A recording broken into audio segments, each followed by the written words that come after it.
మాతృదేవోభవ, పితృదేవోభవ. నేను మీ డాక్టర్ శ్రీధర్. నా phone number 9295909819. ఇప్పుడు మనము జనవరి నెల 2026 సంవత్సర గోచార ఫలితాలు ఏ విధంగా ఉన్నాయో ద్వాదశ రాశుల వారికి తెలుసుకునే ప్రయత్నం చేద్దాము. మీనరాశి వారికి జనవరి నెల 2026 సంవత్సరంలో గోచార ఫలితాలు ఏ విధంగా ఉంటాయనేది సశాస్త్రీయమైన పద్ధతిలో తెలుసుకునే ప్రయత్నం చేద్దాము. ఇక్కడ మీనరాశి వారికి జన్మంలోనే శని, అంటే ఏళ్ళనాటి శని పక్కా, అంటే అది కూడా తనుభావంలో ఉంది కాబట్టి ఆరోగ్యపరమైన శరీరానికి గాయాలు తగ్గటము, జ్వరాలు రావటము, ఏదో ఒక అనారోగ్యం చేయటము, ఇట్లాంటివే కాకుండా చెడు ఆలోచనలు, చెడు ప్రవర్తనలు ఇవన్నీ కూడా స్పష్టంగా గోచరిస్తూ ఉన్నాయి జన్మంలోనే శని సంచారం వల్ల. ఇకపోతే చతుర్థ స్థానంలో గురు సంచారం జరుగుతోంది. చతుర్థ స్థానంలో గురు సంచారం కూడా ఏ మాత్రం వాంఛనీయము కాదు. అక్కడ కూడా అది విద్య విషయంలోను, భూమి విషయాల్లోను, గృహ విషయాల్లోను, వాహనం విషయం, స్వభావం ఇట్లాంటి విషయాలన్నింటిలోనూ కూడా మనకు ప్రతికూలమైన ఫలితాలు చూపిస్తున్నాడు. వీళ్ళు రియల్ ఎస్టేట్ వ్యాపారం కానీ, లేదా వాహన షోరూమ్ ఉండేవాళ్ళు, లేదా పాత వాహనాలు కొనుక్కుని అమ్ముకునేవారు కానీ వీళ్ళెవ్వరికీ అనుకూలమైన కాలము కాదు. 4వ స్థానంలో ఉండటం వల్ల విద్య కూడా కొంచెం చదువుకునేవారైతే వాళ్ళకి విద్య విషయంలో కూడా అంతరాయం ఏర్పడేటువంటి అవకాశం ఉంటుంది. ఇది గ్రహించాలి. అలాగే 6వ స్థానం దగ్గరికి వచ్చినప్పుడు కేతుగ్రహం సంచారం జరుగుతోంది. షష్టమ స్థానంలో 6వ స్థానంలో కేతుగ్రహం మంచి ఫలితాలన్నీ ఇస్తుంది. ఏంటంటే ఆరోగ్యం బాగుంటుంది, అప్పులన్నీ తీర్చేయగలుగుతారు, కొత్త అప్పులు కావాలంటే మళ్ళీ పుడతాయి, తద్వారా మీరు మీ అవసరాలు తీసుకోగలుగుతారు. ఏదేమైనప్పటికీ మొత్తం మీద మీకు ధన లోటు అయితే రాదు. అప్పు పుట్టడం తీర్చేయటం కానీ, లేకపోతే అప్పు పుట్టడానికి కానీ మొత్తం మీద ధనానికి అయితే లోటు లేకుండా మాత్రం జరుగుతూ ఉంటుంది. అలాగే ఇక్కడ మంచి మీకు పేరు ప్రఖ్యాతులు కూడా వస్తూ ఉంటాయి. ఎందుకంటే మీరు తీసుకున్న టైంకి ఎక్కడ అప్పు తీసుకున్నారు, ఇస్తానన్న టైం కంటే ముందు ఇచ్చారు, మంచి పేరు ప్రఖ్యాతులు ఆ విధంగా వస్తే చాలా మంచివాడు అని చెప్పేసి అతను నలుగురు మెచ్చుకునే విధంగా ఉంటుంది. అలాగే మీతో ఇంకొంచెం క్లోజ్గా, ఇంకా ఇంకా దగ్గరగా మీతో మెలగాలి అనేటువంటి ఆలోచన వాళ్ళకందరికీ వచ్చే అవకాశం కూడా ఉంటుంది. శత్రువులు కూడా మిత్రులుగా మారుతూ ఉంటారు. ఈ విధమైన పరిస్థితి అంతా కూడా మనకి ఈ కేతు వల్ల కలుగుతుంటుంది, 6వ స్థాన సంచారం వలన. ఇకపోతే దశమ స్థానంలో 4 గ్రహాల సంచారం జరుగుతోంది. ఇవి మళ్ళీ సంక్రమణం చెంది, ఇవన్నీ కూడా నెల 15 రోజులు లోపల ఉండేటటువంటి సంచారం, ఒక రాశిలో సంచారం చేసే గ్రహాలు కాబట్టి మధ్యలోనే ఇవి సంక్రమణం చెంది ఏకాదశ స్థానంలోకి వస్తాయి. ఇక్కడ దశమ స్థానంలో శుక్రుడు 12 రోజుల పాటు ఉండి తదుపరి ఏకాదశ స్థానంలోకి వెళ్తున్నారు. ఇక్కడ 2 స్థానాల్లోనూ కూడా మీకు శుక్రగ్రహం యొక్క అనుకూలత బాగున్నది కాబట్టి మీరు షేర్ మార్కెట్లో పెట్టుబడి పెట్టేటటువంటి వారు నిరభ్యంతరంగా పెట్టవచ్చు.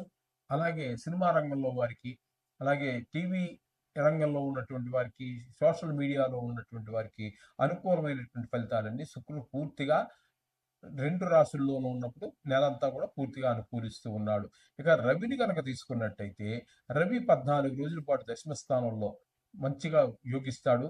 అది ఉద్యోగార్థులు, అది ప్రైవేట్ ఉద్యోగం కావచ్చు, గవర్నమెంట్ ఉద్యోగం కావచ్చు, వాళ్ళకు ఉద్యోగం వచ్చేటువంటి అవకాశం అంతా కనిపిస్తూ ఉన్నాడు దశమ స్థానంలో. తదుపరి 15వ తారీఖు నుంచి మకర సంక్రాంతి నుంచి నెలాఖరు వరకు ఏకాదశి స్థానంలో, అది కూడా ఇదంతా చక్కగా ఫలితాన్ని ఇస్తుందో 11వ స్థానంలో ఉన్నప్పుడు ధన ఆదాయం పెరుగుతుంది, ధనార్జన పెరుగుతుంది, మీకు మంచి గౌరవ ప్రతిష్టలు పెరుగుతాయి. ఇవన్నీ కూడా ఏకాదశి స్థానంలో గురు సంచారం, అది రవి సంచారం వల్ల 2 రాశుల్లో కూడా ఆయన కూడా యోగిస్తూ ఉన్నాడు. అంటే శుక్రుడు పూర్తిగా నెల రోజులు యోగిస్తున్నాడు, అలాగే రవి యోగిస్తూ ఉన్నాడు. ఇక కుజుడి దగ్గరికి వద్దాం. కుజుడు దశమ స్థానంలో అనుకూలమైన ఫలితాలు అయితే ఇవ్వజాలడు. ఉద్యోగపరమైనటువంటి చికాకును కలిగించే ప్రయత్నం చేస్తాడు, వృత్తిపరమైనటువంటి ఇబ్బందులు కలిగే ప్రయత్నం చేస్తాడు. ఆయన తదుపరి 16వ తారీఖు నుంచి నెలాఖరు వరకు ఏకాదశి స్థానంలో సంచారం చేస్తూ ఉన్నారు. ఆ ఏకాదశ స్థానంలో సంచారం వలన మీకు పూర్తి ఫలితాన్ని ఆయన ఇస్తూ ఉన్నాడు. ఏకాదశి స్థానంలో ఉండటం వల్ల ధనానికి లోటు లేకుండా చూస్తారు. అలాగే మీకు ఏదైనా కొత్త వ్యవహారం మొదలెడితే అందులో కూడా మీరు విజయం సాధిస్తారు. మీ నైపుణ్యం బయటపడుతుంది. ఈ విధంగా కుజుడు.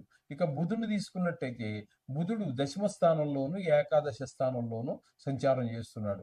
ఈయన కూడా పూర్తిగా 2 స్థానాల్లోనూ దశమ స్థానంలో ఉన్నప్పుడు వృత్తిపరమైన, ఉద్యోగపరమైన, వ్యాపారపరమైన అభివృద్ధిని సూచిస్తూ ఉంటే, ఏకాదశి స్థానంలోకి వచ్చాక బాగా లాభాలు వ్యాపారంలో అయితే వ్యాపారం, ఉద్యోగం అయితే ఉద్యోగం.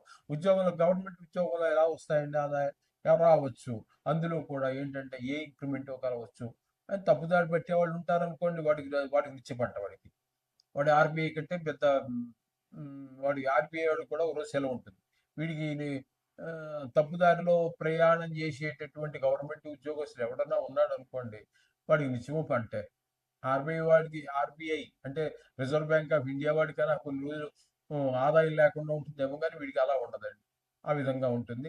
మొత్తం మీద బుధుడు మీకు ఇక్కడ 10, 11 2 స్థానాల్లో కూడా చాలా చక్కటి ప్రభావాన్ని చూపిస్తూ ఉన్నాడు. ఇకపోతే అంటే చెప్పాలంటే శుక్రుడు పూర్తి ఫలితాన్ని ఇస్తూ ఉన్నాడు. రవి పూర్తి ఫలితాన్ని ఇస్తూ ఉన్నాడు.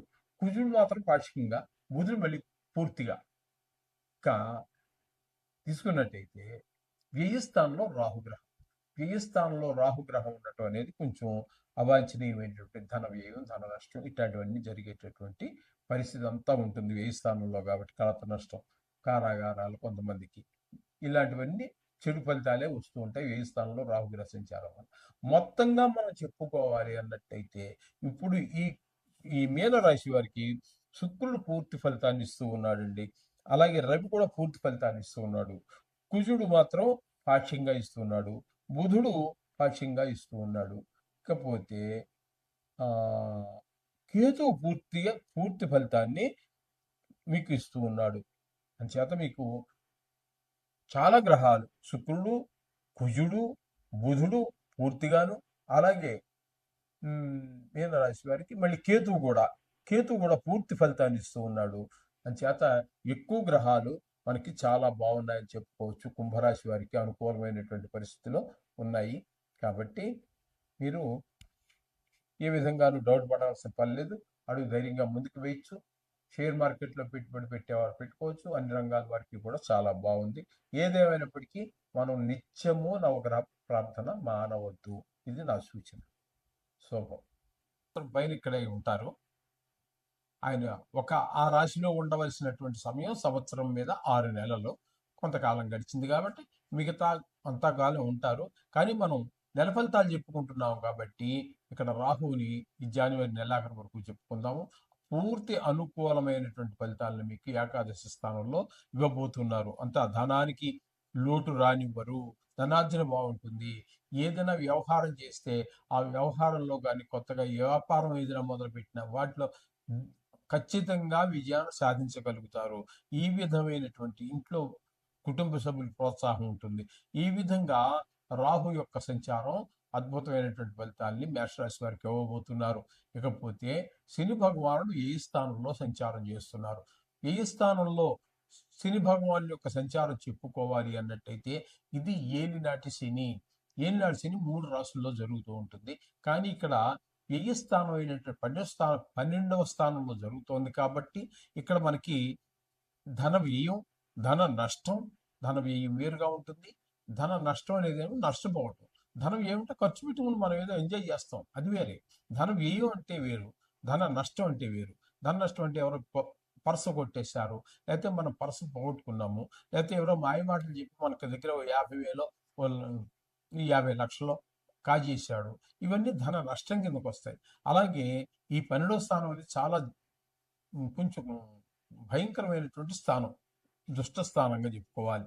దీంట్లో కొంతమందికి, ఎందుకంటే ఇప్పుడు మనం చెప్పుకుంటున్నటువంటి రాశిగతమైనటువంటి ఫలితాలు కాబట్టి ఈ రాశిగతం అంటే ప్రపంచ జనాభాని మీరు తీసుకుంటే 830 కోట్లని 12 పెట్టి భాగిస్తే సుమారుగా ఒక్కొక్క రాశికి 70 కోట్ల మంది వస్తారండి.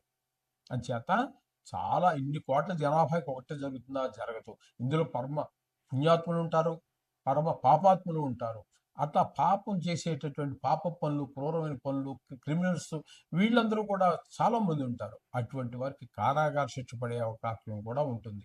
కొంతమందికి ఏమీ జరగకపోయినప్పటికీ కూడా భార్య నష్టం, అంటే భార్య చనిపోవటం, లేకపోతే బతికున్నా కూడా ప్రయోజనం లేనటువంటి పరిస్థితి, ఇట్లాంటివన్నీ కూడా జరిగేటువంటి అవకాశాలు ఏ స్థానంలో శని భగవానుడి యొక్క సంచారం వల్ల కలుగుతోంది. కాబట్టి ఇక్కడ ఇప్పుడు మనం ఏ గ్రహం మనకి అనుకూలమైన ఫలితాలు ఇస్తోంది, ఏ గ్రహం ప్రతికూలమైన ఫలితాలు ఇస్తోందని మనం చెప్పుకున్నాం కాబట్టి, ఇప్పుడు ముఖ్యంగా మేషరాశి వారికి చెప్పుకోవాలంటే శుక్రుడు పూర్తిగా నెలంతా కూడా మీకు అనుకూలమైన పరిస్థితిలో ఉన్నాడు. ఇక్కడ రవిని కనుక తీసుకున్నట్టయితే పాక్షికంగా 15 రోజులు మాత్రం మనకి చాలా చక్కటి ఫలితాలు దశమ స్థానంలో, అంటే మకరంలో సంచరించే కాలంలో మీకు చాలా మంచి శుభ ఫలితాలు ఇస్తాడు. ఉద్యోగపరమైన, వృత్తిపరమైన, ఆరోగ్యపరమైన విషయాలన్నింటిలో కూడా మనకు సహకరిస్తాడు. ఇకపోతే బుధుడు కూడా ఒక 13 రోజుల పాటు సహకరిస్తున్నారు. రాహువు పూర్తిగా నెలంతా కూడా, అంటే ఇక్కడ శుక్రుడు పూర్తిగా రాహు అనుకూలిస్తూ ఉన్నారు. 2 గ్రహాలు పూర్తిగాను, 2 గ్రహాలు పాక్షికంగాను అనుకూలిస్తూ ఉన్నాయి. కాబట్టి ప్రతికూలమైనటువంటి గ్రహాలు ఉండనే ఉంటాయి. కాబట్టి మీరు రోజు మనం చెప్పుకుంటున్నాం, 2.5 సంవత్సరాలుగా ప్రతిరోజు చెప్పుకుంటూ ఉన్నాం. మీకు ఈసరికి రాని వాళ్ళు ఎవరు ఉండరు. నా ఛానల్ చూస్తున్నటువంటి ఎవరికి కానీ నవగ్రహ శ్లోకాలు రావు అనేటువంటి మాట ఉండదని నా అభిప్రాయం. ఒకవేళ అంచేత మీరందరూ అవన్నీ వచ్చేస్తే మనకి 2 నిమిషాల పని. అదే కాకుండా ఈ శని ప్రభావం ఉన్నటువంటి వాళ్ళు ఇప్పుడు మనం చెప్పుకున్నాం కదండి, అర్ధాష్టమ శని ఉన్నటువంటి వాళ్ళు ఎవరైనా ఉన్నా, అట్లా అష్టమ శని ఉన్న వాళ్ళు, ఏళ్ళనాడు శని ప్రభావం ఉన్నటువంటి వాళ్ళు ఎవరైనా ఉన్నట్టయితే వారందరికీ కూడా ఇప్పుడు రాబోయేటటువంటి 31వ తారీఖు 1వ జనవరి నెల 2026 సంవత్సరంలో శని త్రయోదశి వస్తుంది. ఆ శని త్రయోదశి రోజున ఆయనకి తైలాభిషేకం చేయటం కానీ, లేదా నువ్వులు వేసి పూజ చేసుకోవటం కానీ, నవగ్రహ పూజ, అట్లాగే లేదా ఒక బ్రాహ్మడికి నువ్వులు దానం ఇచ్చుకోవటం, ఇటువంటివన్నీ కూడా చాలా మీకు సూచన.